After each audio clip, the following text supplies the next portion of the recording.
Iglesia ni Cristo. Alam niyo ho ba gaano kamahal ni PRD ang INC? Mahal na mahal niya ang INC. Kaya pag gusto niya ng tao na mapagkakatiwalaan, nagpapahanap siya ng INC. Totoo yan, ma'am, sir. Totoo talaga yan. In fact, nung kinidnap siya, ang kasama namin na masahista namin na nakatira sa aming bahay ay miyembro ng INC. Sinama namin sa Hong Kong, nandun lang siya sa tabi, ma'am. Ngayon, pagka sa Davao, pag nakadapa ako, nakikita, nagpapamasahe, siya ang nakaka-witness ng hagulgol ko sa gabi. So, ganon kamahal ni dating Pangulong Duterte ang INC.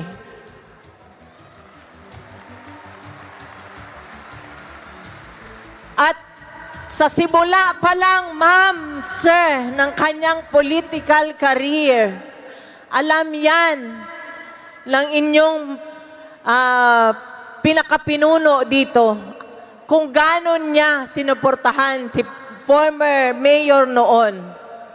Kaya, nung naimbitahan kami nila, Congressman, na magiging Senator Rodante Marcoleta na, malaking pasasalamat po ang pagkakataon na inyong binigay sa amin.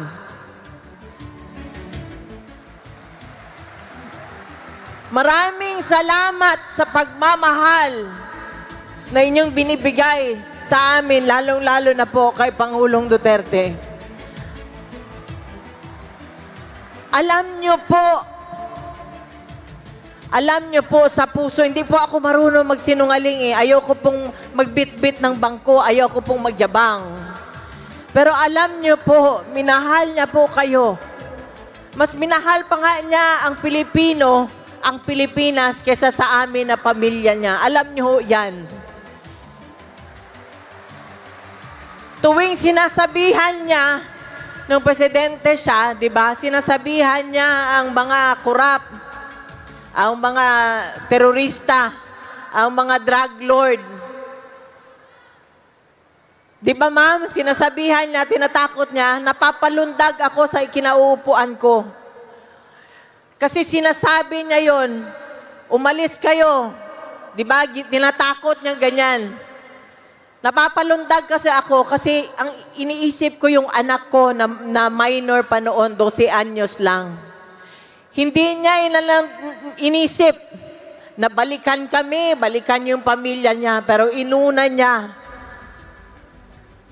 na masiguro niya na ang bawat Pilipino hindi nasasaksak sa kalye, hindi na-hold up sa kalye, ang taxi driver hindi nagugurgur ang liig sa likod. Yun ang inuna niya, ma'am.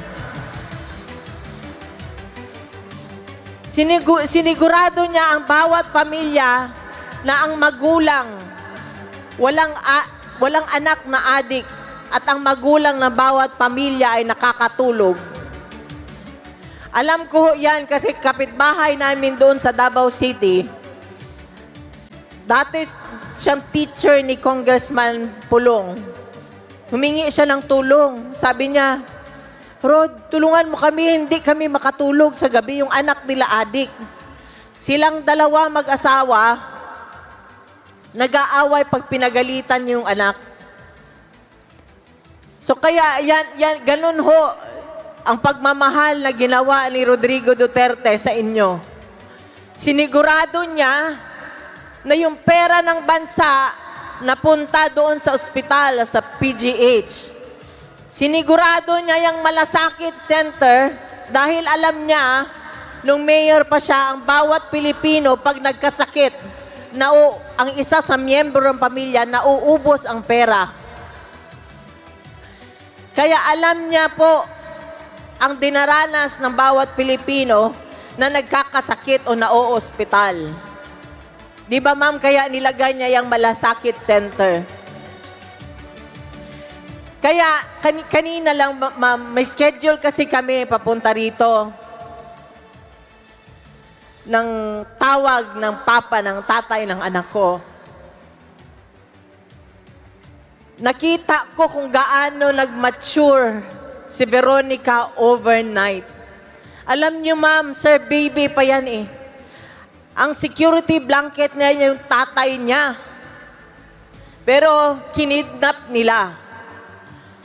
Nag-aaral siya dito sa Manila, tinatawagan niya ako, Ma, wala namang trabaho si Dada.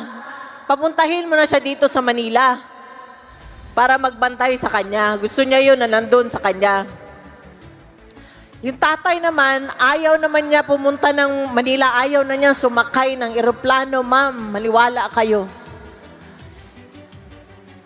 Ayaw niya nang magbiyahe. Simple na buhay na lang yan gusto niya. 80 anyos. Kaya minsan ako, hindi ko maiwasan na ako ang umiiyak parati. Kasi sa bahay ako umiikot eh. Naano ko na yung kwarto, alam ko, wala siya doon. Napilitan ang anak ko na mag-mature overnight. So pagka gusto ng anak ko tumabi sa papa niya, ang tatay niya, sa akin naman ang lapit. Sabihan mo nga yung anak mo na doon matulog sa kwarto niya. Kasi magkaiba sila ng style. Pag si Kitty pumunta sa kwarto ng papa niya, yung kulambo ng papa niya, tinatanggal niya. Tapos yung aircon ng papa niya na 28 ang thermostat, ginagawa niya 16. So kaya ang papa niya, pag nanonood ng TV sa kwarto niya, pagpasok ng anak niya, sabihan siya, Dada, matulog na tayo. Wala na siya magawa, patayin na lang niya yung TV, doon na lang siya sa sala nanonood ng TV. So kaya doble ang sakit ng aking dibdib. Kasi sa tatay at saka sa anak. Nung isang araw po, ma'am, na tumawag ang tatay niya, na una tumawag sa akin, si former President Duterte, sabi niya sa akin, sabi niya, kwento kami ng kwento, ganyan. Sabi ko, wag mong kalimutan ha, tawagan mo si Veronica pagkatapos ng tawag natin. Sabi niya, wag na lang kasi emotional ako pag si Veronica ang kausap ko, pag si Kitty ang kausap ko. So, sabi ko, hindi, ano lang yung pag-uusapan nyo, yung ikikwento niya, yung about kay Mira, yung party nila, yung birthday party nila. Yun lang yun. Sabihin mo na lang, ipaintindi mo na lang na ganon, na hindi ko kaya pag siya ang kausap ko, emotional ako.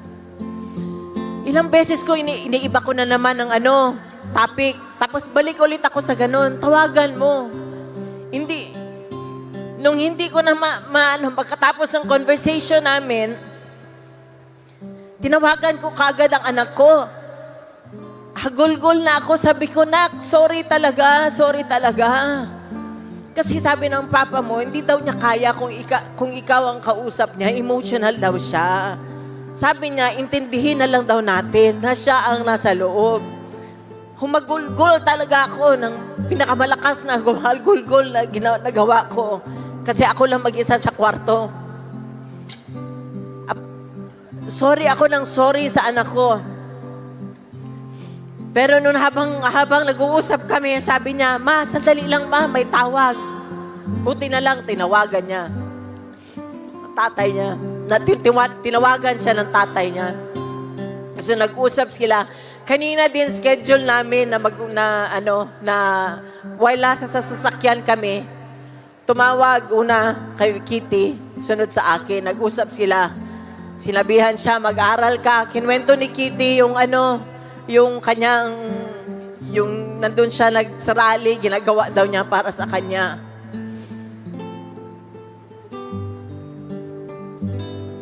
Alam din niya kung gaano katino ang mga INC members. Alam ni former President yan. Kaya nakita niyo yan kay Senator Dante Marcoleta. Yan ang mga tao, nakita niyo naman ang ginawa sa kanya. Magsalita ka lang sa Kongreso. Anong gagawin sa iyo? Vlogger ka, magsalita ka, anong gagawin sa iyo? 'Di ba? Ito ang ginawa sa wala na tayong human rights. Wala ka ng karapatan magsalita. Kayo mga kabataan, kaedad na Veronica, ni Kitty, huwag niyong hayaang maging ganyan ang buhay ninyo. Sana iluklok natin sa posisyon yung mga taong may paninindigan, yung mga taong kayang humindi sa pera. Kasi pag yung tao na umuoo, mas mahal ang pera, hindi nila tayo kayang ipaglaban, ma'am. Yan talaga ang masasabi ko katangian ni former President Duterte. Sunugin nyo man ako dito. Masasabi ko sa inyo na hindi siya kayang bayaran para mapaboran ang isang tao o maging ma-take advantage ang gobyerno. Nakita ko yan nung nagtatrabaho siya. Madaling araw na ganito ka yung mga folders na pipirmahan at babasahin niya. Pag kailangan niya i-veto, may kontratang dehado ang gobyerno, binibito niya yan. Pag may gustong parang ipalusot, dati yan, pinalusot yan eh. Nagutom kasi ang Kongreso nung panahon niya eh. Pero nakita niyo naman sa build. Sabi ko nga sa kanya, kung binisita ko siya doon, sabi niya kanina sa anak niya, this is the price I have to pay for loving the country and the Filipinos. Kailangan niya makulong.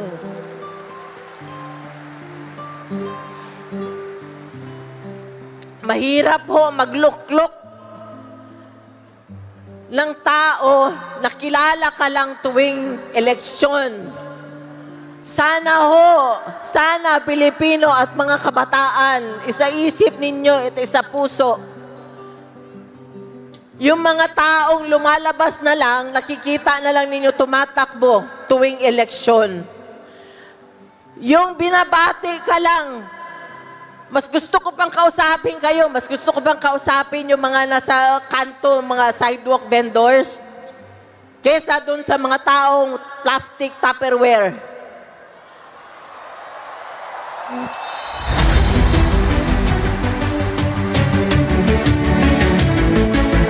Kasi ipagkanuno na, ma'am, pera na lang, puro na lang pansarili ang kanilang iniisip. Wala nang iniisip na para kapakanan natin. Kapakanan ng Pilipino, bawat Pilipino na baliwala ngayon. Yan ang namimiss natin dati kay Pangulong Duterte.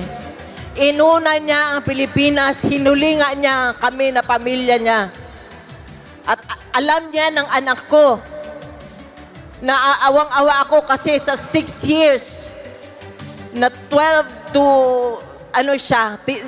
yung years na yan, 12 to 19, 18 siya, 20, na dapat nandyan ang tatay niya, naging presidente, na wala lang time sa kanya. Ngayon na dapat, nasa kanya na dapat, yun na lang sanang hiling ko eh, ibalik nyo na lang, miski awa na lang, para sa 80 anyos. Ibalik nyo lang siya. Miski na hindi na sa Pilipino kasi meron kayo lahat. Miski sa anak ko na lang. Kaya pakiusap ko sa inyo lahat, lalo na sa susunod na henerasyon, tulungan ninyo ang ating bansa. Hindi na tayo pwede na tumahimik na lang. Hindi na tayo na hindi pwede magsalita, na umuo na lang, kahit na ginagago tayo, kahit na ninanakawan tayo.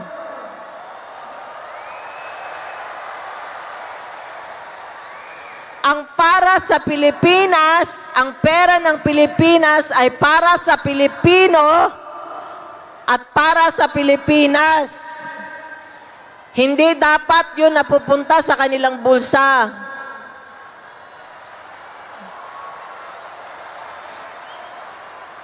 Huwag nyo hayaan, ma'am, ibigay sa kanila ang sagrado ninyong boto, ma'am at sir. Bantayan natin ang boto natin. Ibigay natin ang magandang kinabukasan sa mga anak natin at sa magiging mga anak nila. Ayaw ko man magsalita, ayaw ko man humarap sa mga tao, napipilitan din ako. Kasi ma'am, kinulong na nila, kinidnap na nila, pero hinaharas kami nila sa Davao. Bago ako lumipad dito, hindi kami pinapatulog ng lawyer sa bahay namin. Alam nyo ba yan? Haras kami. Haras kami sa Davao. Maya't maya, may pinapalabas sila kung anong impormasyon na papasukin nila ang bahay namin. Kaya hanggang ngayon, gusto ko magpasalamat sa lahat ng mga tao na nagbabantay sa bahay namin hanggang ngayon. Gusto ko magpasalamat sa lahat ng Pilipino, ma'am at sir, na dumadalaw sa Hague, araw-araw, bas-bas. Hindi lang bumalik ng isang beses, 2 beses, 3 beses. Nagbiyahe ng 27 hours. Maraming salamat sa inyo. Alam ko, naramdam ko ang pagmamahal ninyo. Kasi hindi nyo gagawin yan kung hindi nyo mahal ang dating presidente.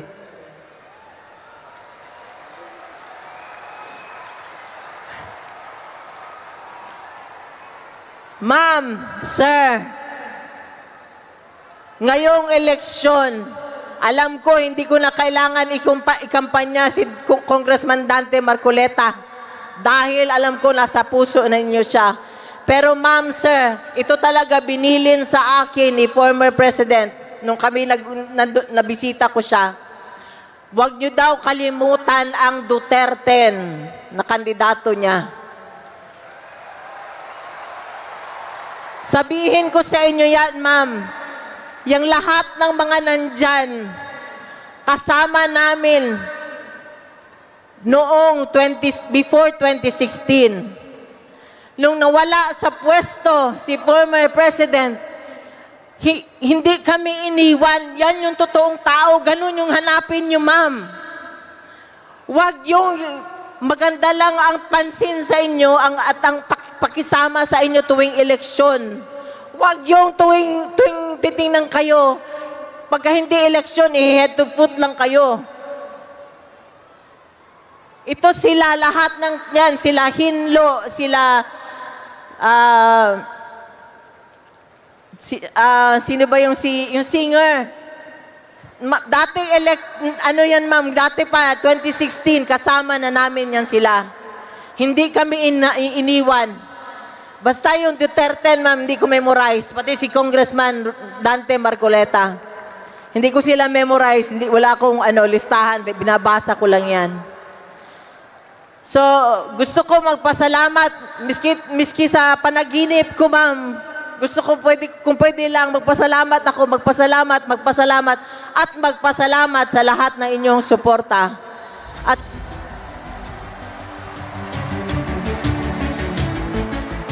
sabi nga pala kanina, bago ko makalimutan, alam mo, umiiyak yung anak ko. Kasi, kung pwede lang sana, hindi siya mapasok sa politika. Malarinig ko, sinabi ng papa niya, mag-aral ka. At sumunod ka rin sa yapak ko, sabi ng papa niya. So, kailangan ko rin ba ang lahat ng panalangin ninyo para bigyan siya ng lakas si former president na habang nandun siya sa loob. Pero, Amazing ang Panginoon talaga, ma'am. Amazing. Ginagawa niya, doon kayo magugulat. Sinabi ko nga sa kanya, alam mo ba, mas popular ka ngayon kaysa nung presidente ka. Worldwide ka na ngayon, hindi ka lang pang Pilipinas. Maraming salamat talaga sa inyo. Alam naman ninyo yan, halos buong Pilipinas ay nagkakaroon ng pagtitipon-tipon para lang ipanawagan. Anong panawagan natin, ma'am? Bring him home. Bring him home. Bring him home. Bring him home. Yan ang panawagan ng mga tao sa buong mundo, hindi lang sa Pilipinas. Muli, gusto ko magpasalamat sa inyong lahat. Kay Ma'am Edna Marcoleta, ma'am, maraming salamat. Kay Congressman Dante. And of course, sa Iglesia ni Cristo. Kung pwede ko lang kayo yakapin lahat. Pwede ko kayong lakapin lahat. Kasi alam ko, since mayor siya, sinusuportahan niyo siya. Maraming salamat. Magandang gabi ho sa inyong lahat.